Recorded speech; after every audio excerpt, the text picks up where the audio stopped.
इस वक्त हमारे साथ उनके पिताजी राम प्रताप सिंह जी, जो खुद एक भूतपूर्व सैनिक रहे हैं, सूबेदार मेजर से रिटायर हुए हैं, वो मौजूद है, उनसे हम बात करेंगे। सर, अंशुमान को कीर्ति चक्र मिला है, दूसरा सर्वोच्च सम्मान है, किस तरह देखते हैं और क्या कहेंगे?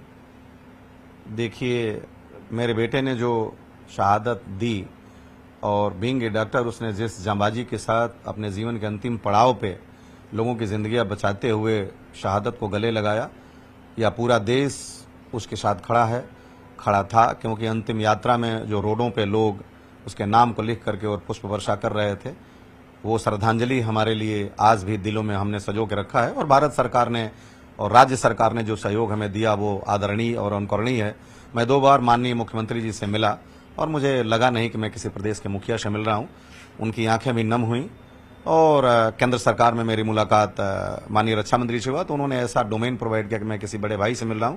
तो राज्य सरकार का और केंद्र सरकार का मैं तहे दिल से कृतज्ञ हूं और मेरा परिवार सदैव कृतज्ञ रहेगा, क्योंकि जो उन्होंने उस शहादत को रिकॉग्नाइज किया वो उम्मीद से बड़ा है, और मैं सदैव मेरा परिवार इसके लिए कृतज्ञ रहेगा, राष्ट्र का और इन दोनों सरकारों का। लेकिन सर, इस वक्त आपने कहा कि कुछ दर्द आपको है, क्योंकि जिस तरह से कीर्ति चक्र मिलने के बाद जो कीर्ति चक्र था वो आपको छूने का मौका नहीं मिला, वो अवसर नहीं मिला। जो कीर्ति चक्र था या जो धनराशि थी वो आपकी बहू लेकर चली गई, इसको लेकर किस तरह देखते हैं?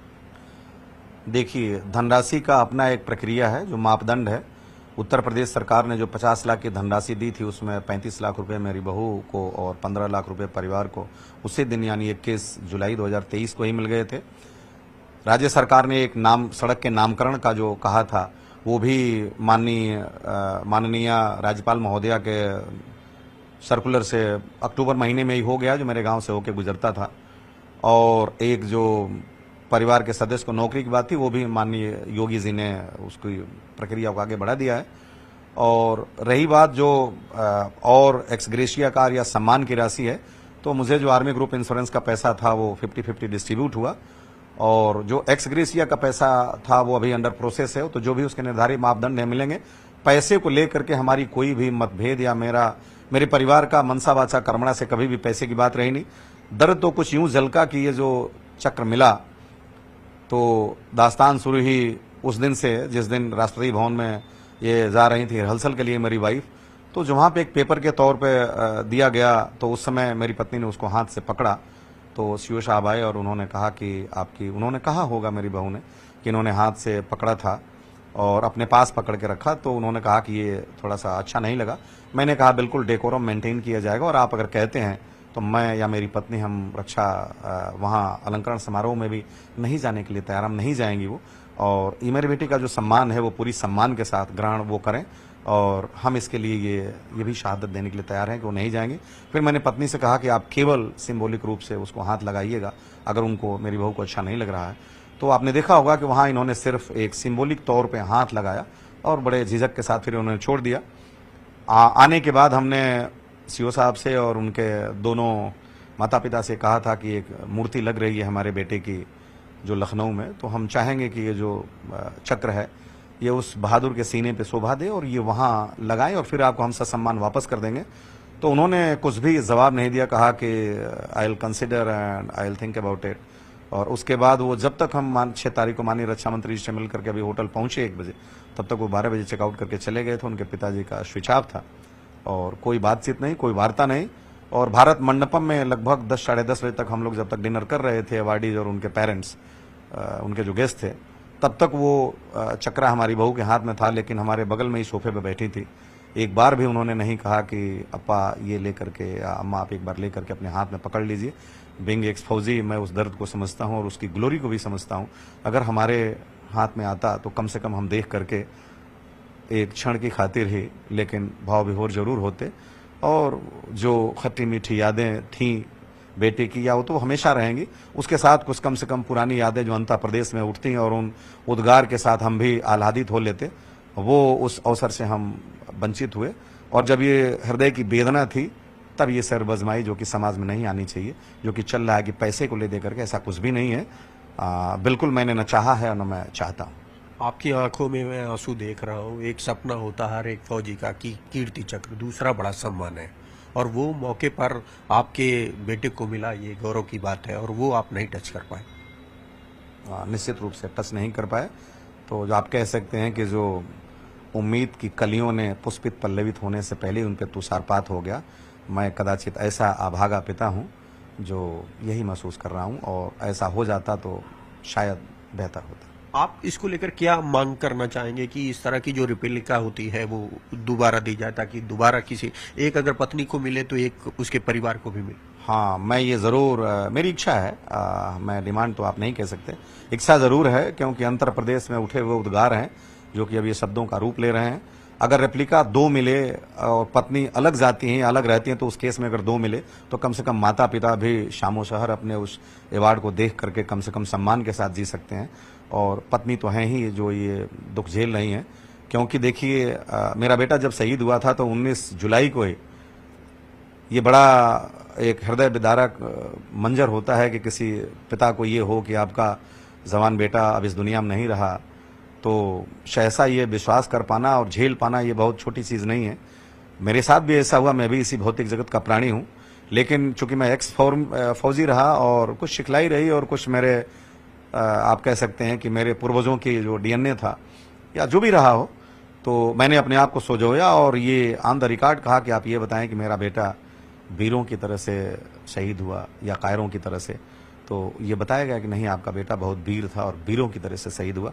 तो मैंने कहा जो मैं खो चुका वो तो वापस नहीं आ सकता, लेकिन मुझे फक्र है कि मेरा बेटा कायर नहीं था, वीर था और वीरों की तरह से उसने शहादत दिया।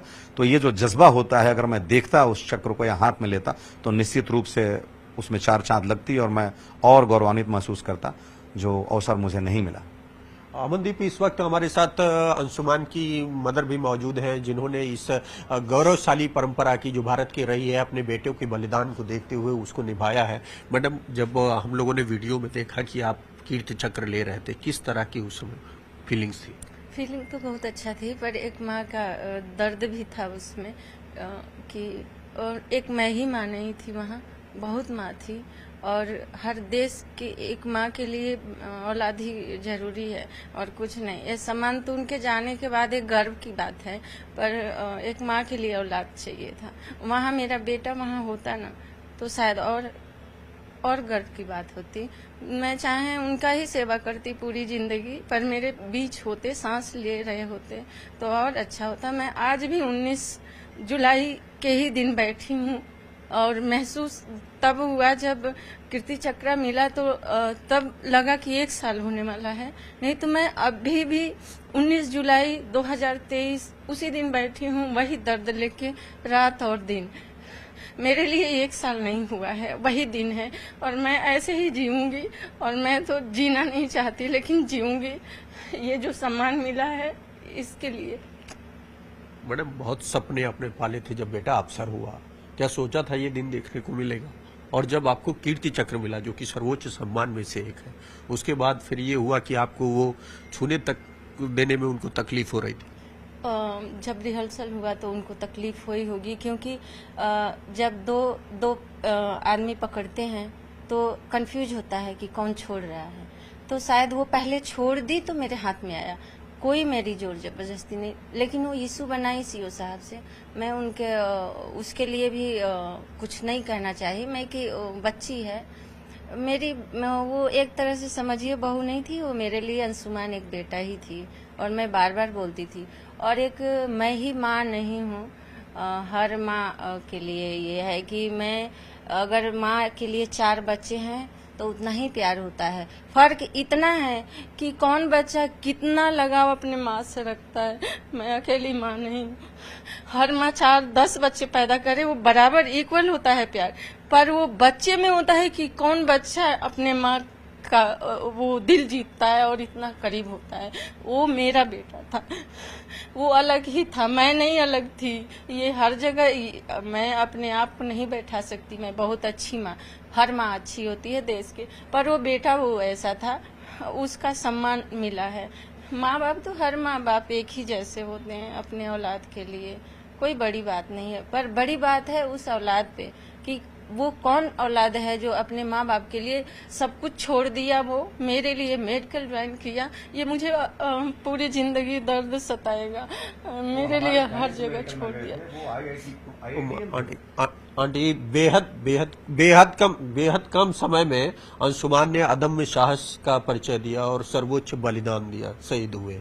ऐसे में वो कौन कौन सी यादें हैं जो आज भी आपको याद वो आती? डरते नहीं थे। वो पहले भी 2013 में सियाचिन टॉपर थे। 5 मिलिट्री स्कूल से हर स्कूल से एक बच्चा चुना गया था और उसमें मेरा बेटा 11th था। उनका 1 महीना पेपर था फाइनली और उनको चुना गया। प्रिंसिपल जो वहाँ जो भी कर्नल जो भी थे, तो हमें बताया नहीं गया कि अंशुमान गए हैं। जब वहाँ टॉप करके आए थे, वहाँ झंडा गाड़ के आए थे वहीं सियाचिन में। तो जब हम बाद में गए तो हमें पता चला कि मेरा बेटा ही उसमें गया था, टॉप करके आया था। जो चारों स्कूल के बच्चे वो नहीं वहाँ पहुँच पाए। तो थोड़ा दुख हुआ कि पेरेंट्स से पूछना चाहिए प्रिंसिपल को, पर उन्होंने ये बताया कि इसलिए अंशुमान को चुना गया कि वो फाइनल भी टॉप करेंगे और जहाँ जा रहे हैं वो भी टॉप करेंगे। तो खुशी हुई, लेकिन एक माँ का ना था कि बिना पूछे भेजे। तो वो शुरू से ही करते हैं। वो हिमाचल प्रदेश को भी टॉप कर रहे थे। जब भी वो सिलेक्शन में जाते थे, कहीं भी जाते थे, वो टॉपर ही थे। और कभी ऐसे नहीं हुआ कि उनका बोर्ड पे नाम नहीं। स्कूल से लेके और पूरी जर्नी ऐसे फैमिलियां बोलती थी कि देखना ही क्या है, अंशुमान का ही नाम होगा। जी जी जी।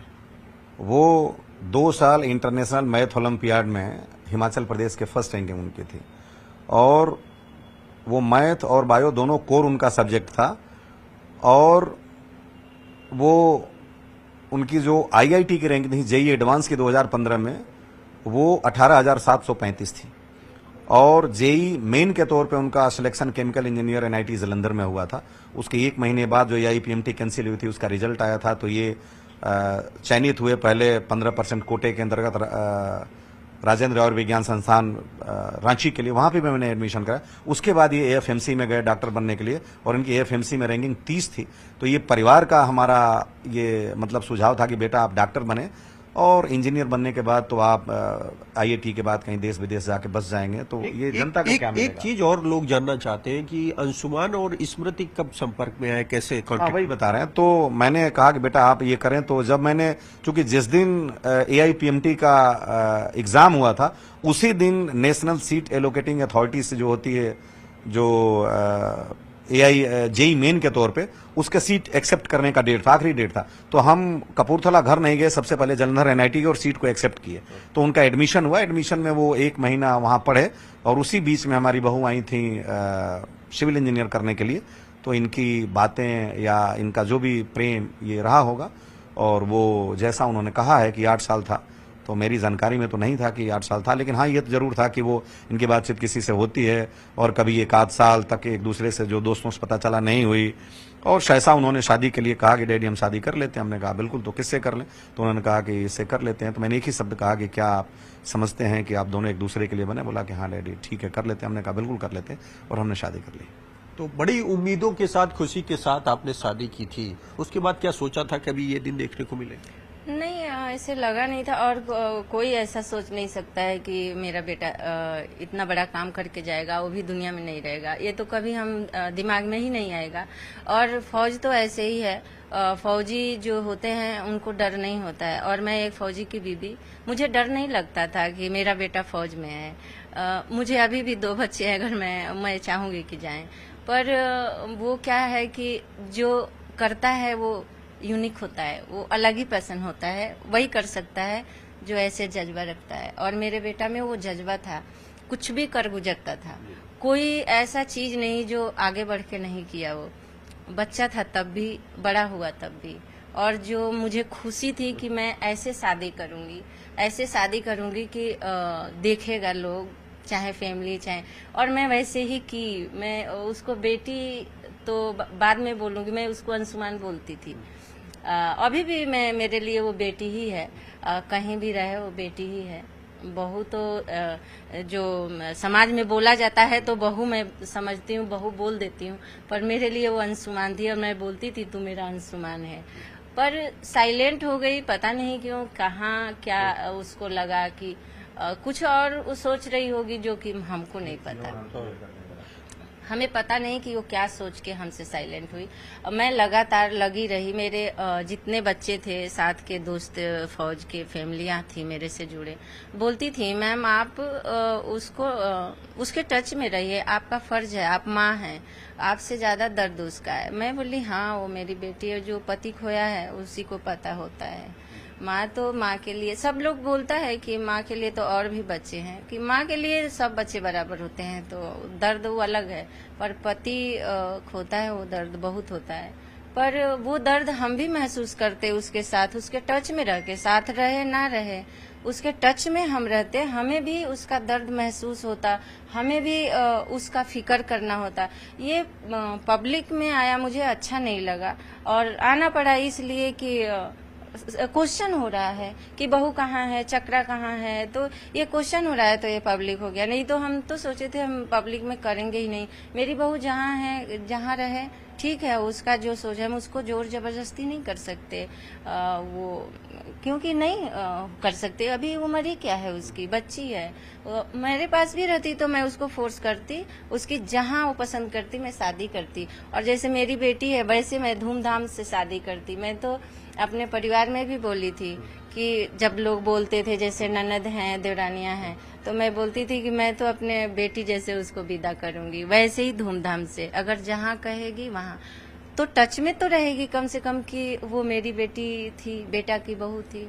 ये दर्द सता रहा है, बाकी क्या चाहिए, कुछ नहीं। माँ के लिए, बाप के लिए बस औलाद चाहिए, तो मेरे लिए वो भी औलाद है ना, बेटा के जरिए वो मेरे लिए वो भी औलाद है, तो उसके लिए भी दर्द है मुझे, अपना तो दर्द है ही है, उसके लिए भी दर्द है। बस ये जो अंदर दर्द है वो छलक जाता है, तो कभी जुबाने हैं, कभी जाता है लेवल ऊपर, अच्छा नहीं लगता है कभी कभी कि मैं यहाँ तक नहीं बोलना चाहिए, पर दर्द है उसके लिए भी, और मेरे लिए वो बेटी ही है।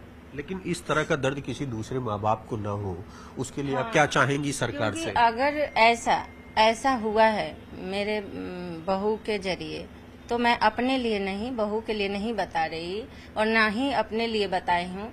मुझे तो कुछ चाहिए नहीं था, मेरा बेटा चाहिए। आज भी मेरा बेटा कोई दे देना, मैं अपना सब कुछ निछावर कर दूंगी, पर हो नहीं सकता। तो मैं अपने लिए नहीं, बहू तो वहाँ माँ जो आई थी वो मेरे पास पर्सनली रोई हैं, उनका पब्लिक नहीं हुआ है, तो जो बहुएं के साथ आई थी पब्लिकली नहीं हुआ है, इसलिए वो लोग नहीं किए होंगे, जैसे मैं भी नहीं चाह रही थी। पर मैं ये सोची कि अपना तो नहीं करूंगी, पर मैं चाहती हूँ कि उसका अलग अलग लेवल वो लोग सेट करें सरकार, कि अगर चली जाती हैं तो उनको क्या, माँ बाप को क्या, अगर वो घर में रहते हैं तो पूरा तो उन्हीं का है, माँ बाप तो 4 दिन की जिंदगी है, तो उसी हिसाब से बच्चे हैं, सब के लिए अलग अलग सिस्टम बना दें, ताकि जो अभी बच्चे जा रहे हैं और जिनके माँ बाप कुछ नहीं कर रहे होंगे क्योंकि वो बच्चे पे निर्भर थे, तो बच्चे चले गए और बहू चली जाए तो उन माँ बाप का क्या। मैं उसके लिए बात उठाई थी कि उन माँ बाप के लिए क्या, तो ऐसे माँ बाप के लिए, मेरे लिए तो कोई नहीं, साहब पेंशन पा रहे हैं, हमारा चल जाएगा, कोई बात नहीं। तो मैं दूसरे के लिए, अपने लिए नहीं, हमें अभी कुछ नहीं चाहिए। अगर वो मेरी बेटी बन के रहेगी आज भी तो मैं सर आंखों पे, नहीं है टच में रहेगी तब भी सर आंखों पे, अगर नहीं है तो क्या ही कर सकती हूँ, वो दर्द लेके चलूंगी। और मैं चाहूंगी कि मैं अपने बेटा को तो कभी भूल ही नहीं सकती। वो फैमिली बनाएंगी, वो बच्चे जायज है, करना है, मैं भी करवाती, पर उस फैमिली से तो जुड़ेंगी, उन फैमिली का तो ख्याल रखेंगी। लेकिन जिन फैमिली से वो जानी जा रही हैं, जिन फैमिली से उनको सम्मान इतना मिला, जिन फैमिली से वो यहाँ आगे तक बढ़ेंगी, उस फैमिली से टच में नहीं है, वो दर्द है कि उनको टच में तो होना चाहिए था। अभी एड्रेस भी चेंज करा दिया है सुनने में आ रहा। अब ये साहब ही बताएंगे, मैं इतना अंदर नहीं जाती, मैं एक माँ हूँ, उतना ही तक सीमित रहना चाहती हूँ, क्योंकि वो दर्द मैं लेके ही चलूंगी। और मेरा बेटा, आज भी मैं वैसे ही जी रही हूँ 19 तारीख में, कि मेरा बेटा कुछ नहीं हुआ है, मैं आएगा और मैं उसका ठीक कर दूंगी, सेवा करूंगी। अभी मैं उसी 19 तारीख में हूँ। मुझे जब कोई बोलता है, जब मुझे तकलीफ होता है, कल कमांड गई थी, जब पूरा दिन मैं भाग दौड़ कर रही थी अकेले, तब मेरा बेटा दिन भर रोई कि आज मेरा बेटा होता तो मैं यहाँ दौड़ नहीं होती।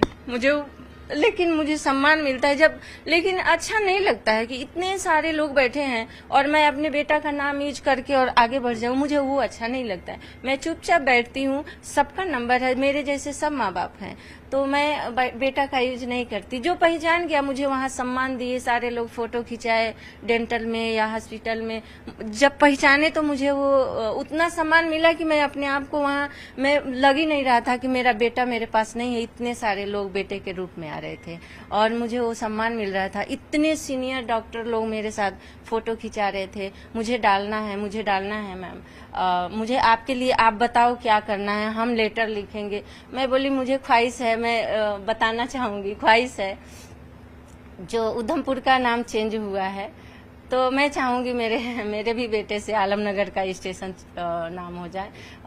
तो ये कमांड में भी जब मैं ये बात रखी तो उन लोगों ने बोला कि मैं आज ही इसको शेयर करूंगी अपने फौज अंदर में और मैं सबको लेटर लिखूंगा। तो ये बहुत अच्छा लगा। वो आगे क्या साहब करेंगे नहीं पता, लेकिन एक माँ हूँ तो थोड़ा वो निकल जाता है फ्लो में। तो कोई नहीं, जो मिल रहा है मेरे लिए सर आंखों पे, जो हो रहा है वो भी कम नहीं है। मेरा बेटा तो अपना नाम बनाया ही, देश का नाम बना है, तो देश तो कर ही रहा है उनके लिए, सरकार कर रहे हैं।